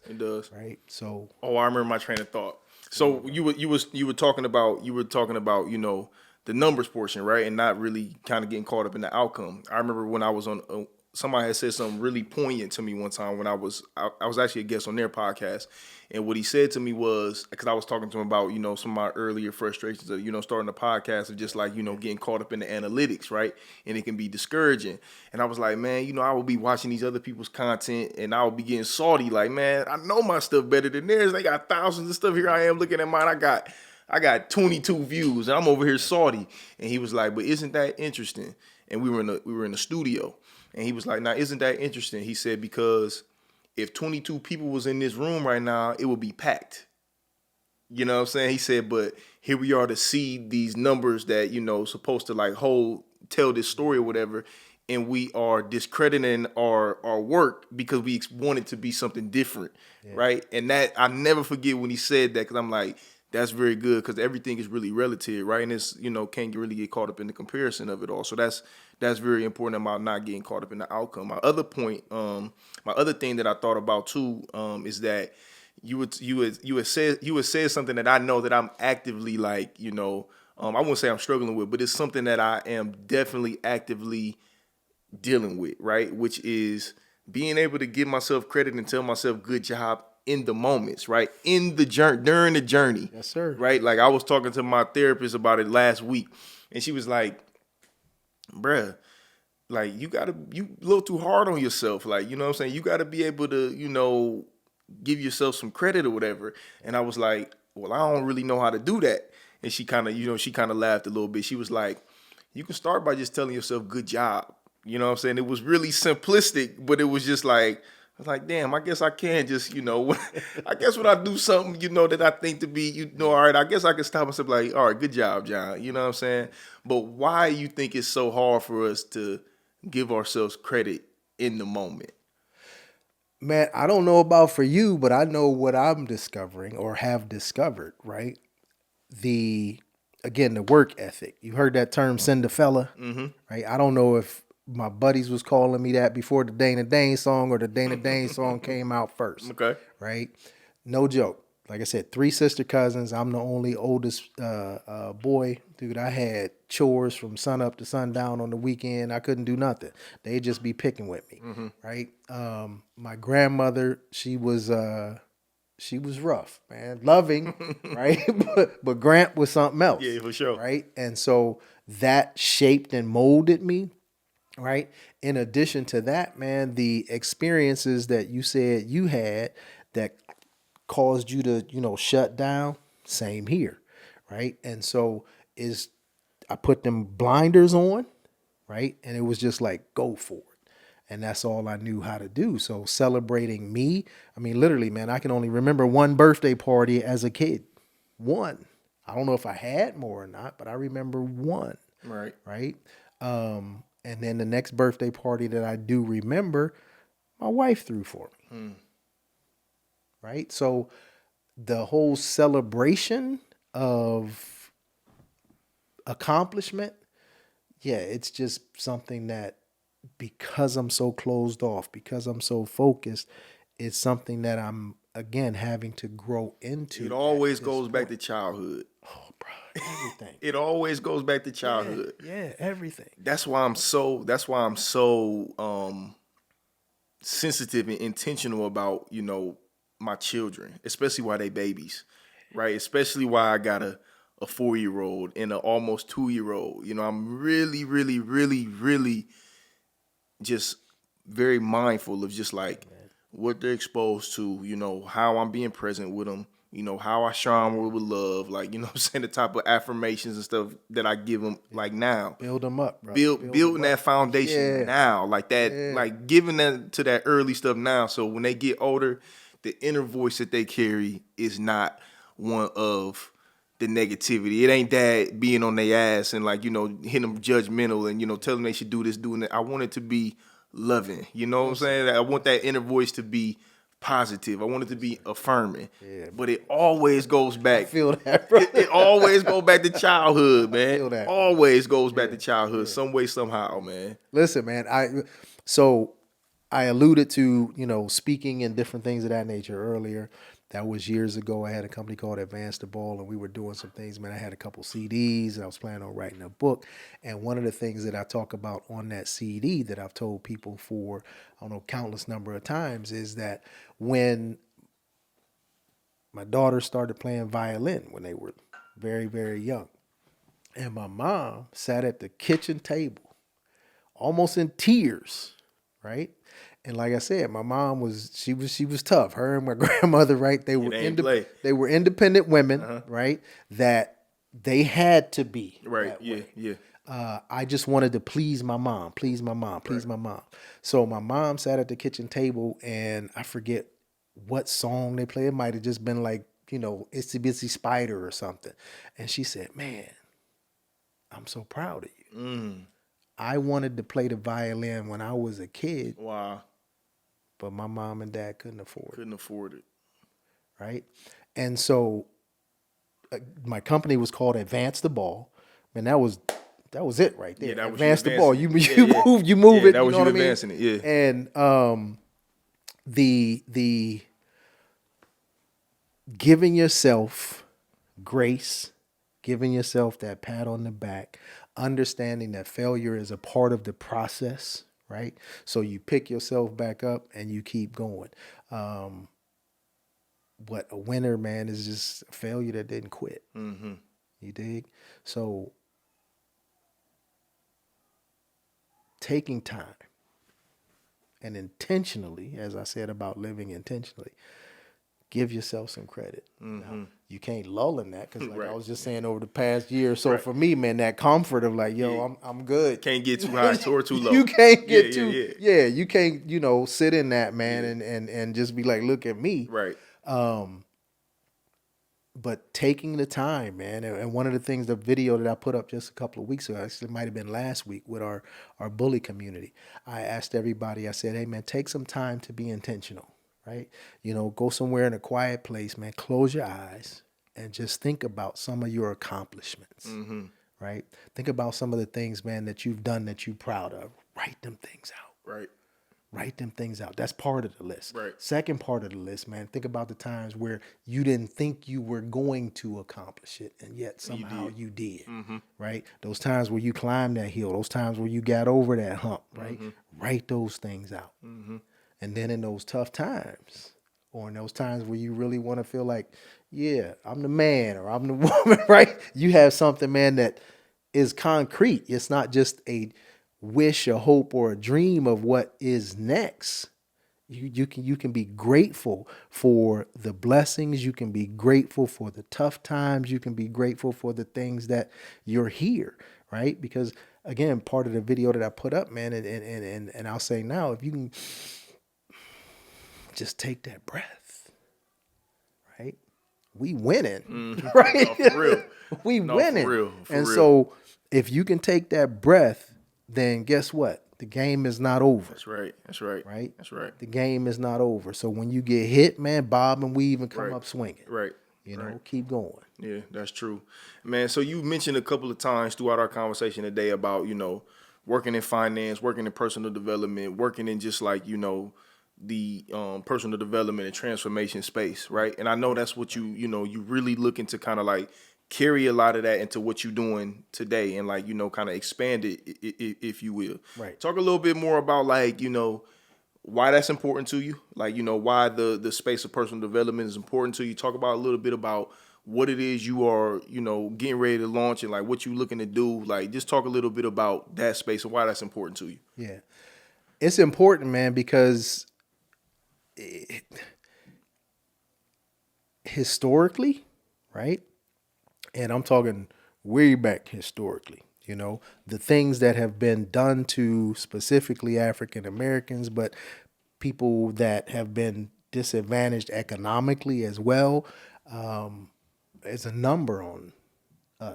Been what Malcolm X said, we've been hoodwinked, bamboozled, run them up, yeah, for sure. right? And so understanding that things can be better, that things can be different, and that success is actually an inside job, man, it starts with that first, right? Where I first got introduced to personal development was feeling like I was bamboozled. Again, come out of college, I'm a kid doing okay, I got a decent job. Student loans? I only had, man, listen, I worked through school. Okay. Dude, I worked like over a full-time job, Right. considering that I had 2 part-time jobs, and I lived with a guy as a caretaker. Wow. Bro, I was at war. I was Right. killing it. Right. So, I came out of school, man. I had about $7,000 Oh, maybe. shoot. That's a win. That's a something like that. That ain't. It might not even been that much, man. But anyway, so the feeling as if I had been bamboozled. I thought I would be happy. Again, that go get it, and you'll be happy when. Go get it, go hit it, and you'll be happy when. So I graduated. I got a good job. I'm working at the hospital. I'm a nurse, and I'm like, this is terrible. Yeah. So a guy named John, right, who's a fellow nurse, who had anxiety issues and different things of that nature, he gave me a book by Olga Mandino called The Greatest Salesman in the World. Yeah. You familiar with that? Right? And I'm thinking, why in the heck did this dude give me a sales book? Right. And he said, no, listen, man, this has helped me tremendously. So that was my first book, and exposure to personal development. Man, I read that book and I was like, how come ain't nobody never told me this stuff? Yeah, for sure. And man, I got personal development stuff on like not CDs, what you call them things? Cassette tapes. I got, you know what I'm saying? I started learning. I got hooked on it. I got hooked on it. And through all of that time, going to seminars, Tony Robbins, Zig Ziglar, Les Brown, you don't usually see too many people that look like you. Yeah, no, for sure. Right? And so now there is an openness to it, I hope, right? Because the audience hopefully will, they say the audience will find you is what I'm learning, right? But I just really started on this, man, a few weeks ago, that let me get back into attempting to teach it, because I would be sending, and I'm take a sidetrack and I'll try to come back. So one of y'all remember where I'm going. I would be, the videos that I was sending out to the bully community, right? I sent to some of my buddies, hey man, what you think of this? Is this a good message? Hey, how did it? And one of the guys, when I sent a message, like I said, a week or two ago, it was the one about writing things down and taking a deep breath and understanding, right? My buddy called me. He said, hey, man, may I speak to Gandhi? And he was doing it. And, you may speak to Gandhi, Professor Gandhi. You know what I'm saying? And I'm like, man, what is you talking about? Right. He said, man, can I tell you something? And I was like, what? He said, hey, man, I know you sending this to say, does this make sense? And am I clear and all that? He said, but I got to be honest with you, and I hope you don't think it's selfish. I've been getting lost in your messages because I see how they apply to me. And I was like, ding. I had already been thinking about it because he was not the first person to say that. And then inside, our bond bully community, I've had several people say something to me, but I was like, I don't want to do this, man. You know what I'm saying? I tried this before. Then, life and cancer got in the way, and I'm at a different stage in my life.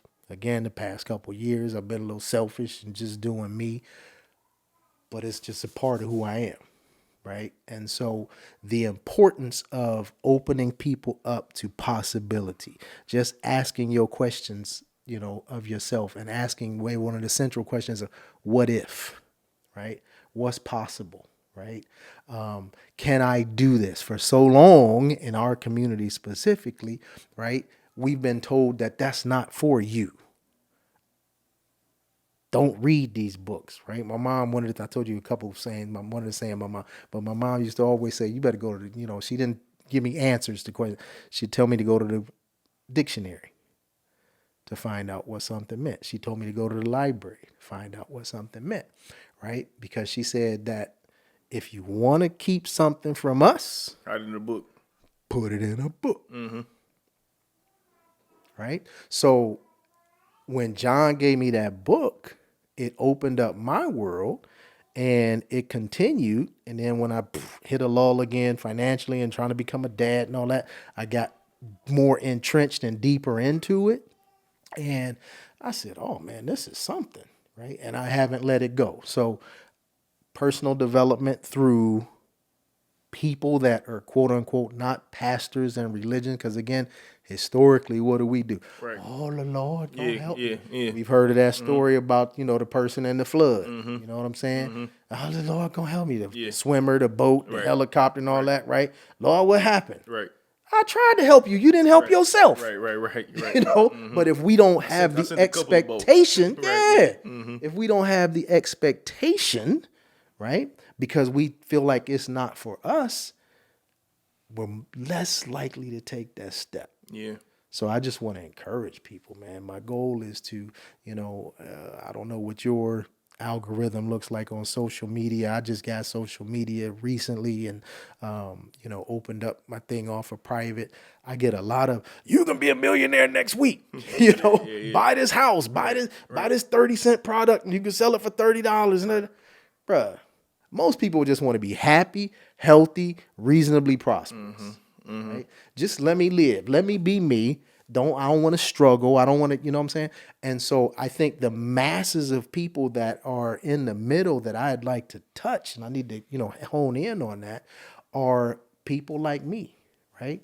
Maybe some 9-to-5 people, you know what I'm saying, that's want to hustle from 5 to 9 as well to build something up. Yeah. That entrepreneur mentality that, wants to just be better. And so that's the whole goal. When the motto of Advance the Ball was helping people live life more fully. I haven't thought it through just yet on what it is for this time, but what I'm looking to do, man, is share my story in a way that hopefully illuminates the path for you to find your own joy. Because it's individual, Yeah, that's right? good. You know, but if I can shed a little bit of light where you say, "Oh, I can see," boom, you take that first step. Because, like I said, I've been like, "Oh man, I don't want to do this." We all do that, right? We want to know what the steps are to get to the end goal. But the point is, man, you take a step, then you can see a little further. You take a step, you can see a little further. And I've, so yeah, man, it's important. Karl, round of applause. Look, let me hit the button. Let me hit the button. Another round of applause. We gotta hit it again. Round of applause. Man, listen, this has been fantastic. I really appreciate you coming. I really appreciate you sharing. You have been a blessing to me, in many different ways. The biggest is blessing us with your wonderful daughters, man. A extreme support system to us, to Sierra and I, man, with our family, man, they terrific. And they always talk highly of you too. That's how I know you did a good job too, because they say it themselves, you know what I'm saying? They speak highly of you, man. So I appreciate you for being yourself. I appreciate you coming in and sharing your story. This has been fantastic. And I look forward, man, to continue to build with you, man, going forward. And I look forward to seeing you grow your presence, on social media. You took it all private. I'm proud of you. That's one step. We're going to celebrate that win. We going to celebrate. Yeah. We got to celebrate it in real time. You know what I'm saying? So I still ain't posted nothing. That's all right. We got it one win at a time. One win at a time, man. So I'm really, looking forward to seeing what's next with you. And, like I said, I'm looking forward to continue to build with you, man. I appreciate you coming on. This has been fantastic. I know people are going to be able to receive a lot of good insight and a lot of good game, from what you have shared with them today, from being transparent, being honest, and being vulnerable, and being open, because that's what it's really all about, right? Everybody has a story. Everybody has a story, but when we able to tap into the truth of it, the vulnerability of it, the essence of it, and be able to kind of look back and give ourselves grace along the way, man, people are going to take to that in some type of capacity. So I appreciate you coming on here, man, and sharing your story. Before I get you out of here, I gotta hit you with a couple of just rapid questions. And we'll get on out of here, in the evening.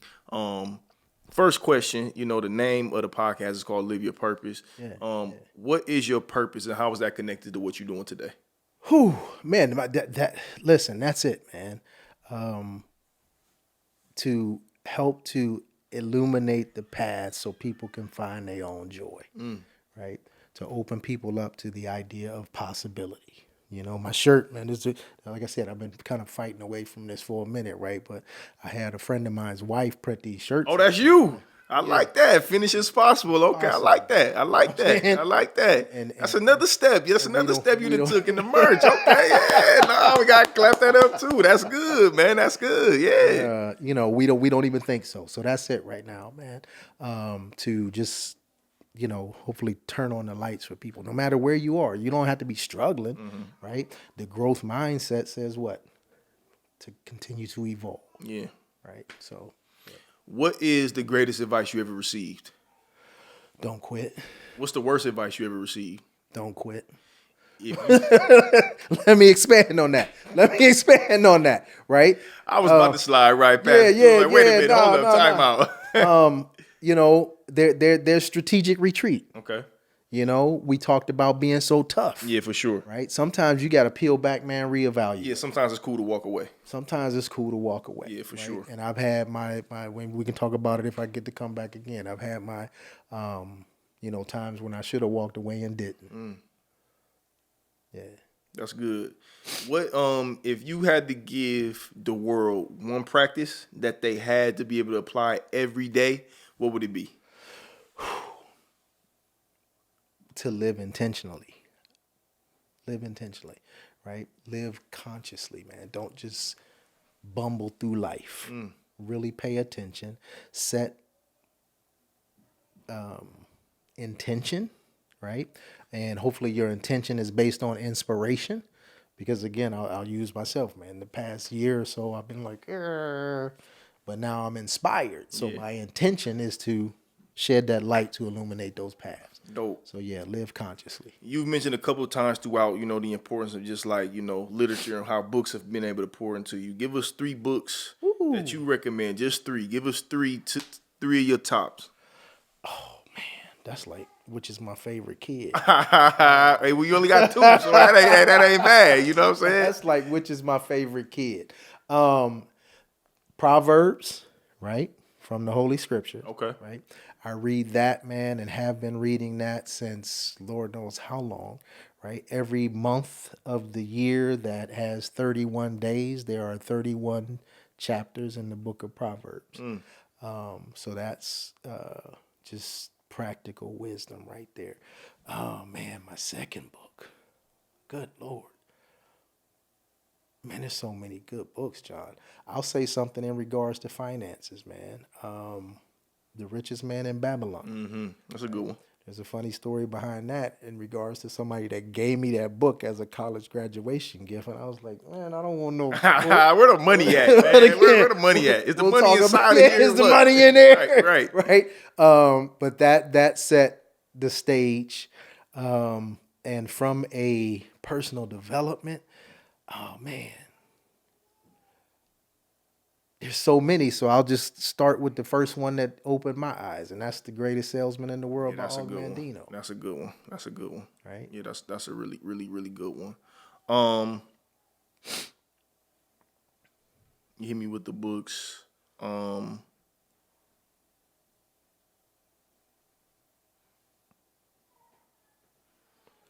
What is your superpower? What is my superpower? What is my superpower? Holy moly. Back to childhood. Heart, man. Okay. My heart. Good. Yeah, I have to say my heart. Wasn't always that way, right? But yeah, man, I generally care about people, right? As much as people are frustrating, as much as I frustrate other people, as much, you know what I'm saying? We're all human, but man, I generally care and love for people. Nice. Last question. What is one thing that people who would love to learn about you, people don't know? Look, I hit you with the don't quit and don't quit, but most people don't think that I'm, that nice of a guy. Man. I have a lot of times, right? A goofy side, a silly side. And so when people get to know me, they generally are like, man, I ain't know you was so crazy. Right. You were so silly. Right? There's just a goofball silly side to me. Nice, man. Come across so serious all the time. Nice. Listen, you've been a good dude to me, except for when you wear the Steelers gear. That's the only time I'm like, I'm cool on him. That's the only time like I'm cool on him right here. But other than that, you've been a fantastic guy, man, and you've been a terrific guest today. I appreciate you one more time again, man. We got to hit the round of applause again one last time, man. Karl, man, thank you so much for coming. I appreciate you.